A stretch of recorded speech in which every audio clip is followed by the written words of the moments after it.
Man Liepājas orķestris vienmēr ir paticis. Un, ja godīgi, es ļoti, ļoti uztraucos vienmēr, kad es klausos Liepājas orķestris no malas. Un reizēm pat svīstu ne mazāk, kā it kā pats atrastos uz skatuves. Man tas tiešām katru reizi ir ļoti liels pārdzīvojums. Un reizē arī prieks, cik lielisks ir šis orķestris un cik izcili ir šie mūziķi.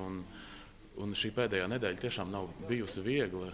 Ja ieskaita pagājušo piekdienu, līdz šai piekdienai orķestris ir nospēlējis jau 5 koncertus ar 4 dažādām programmām, 11 klavieru koncertus un neskaitot vēl džeza programmu, kur bija vēl pilnīgi cita mūzika un cita amplua.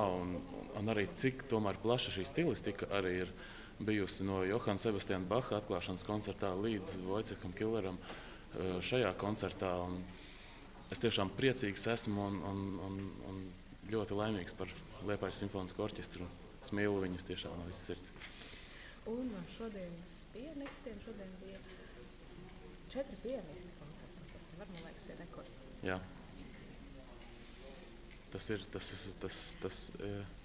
ir rekords. Man liekas, atklāšanas koncertā, ne, tad bija 3. Bija 4 dažādi koncerti.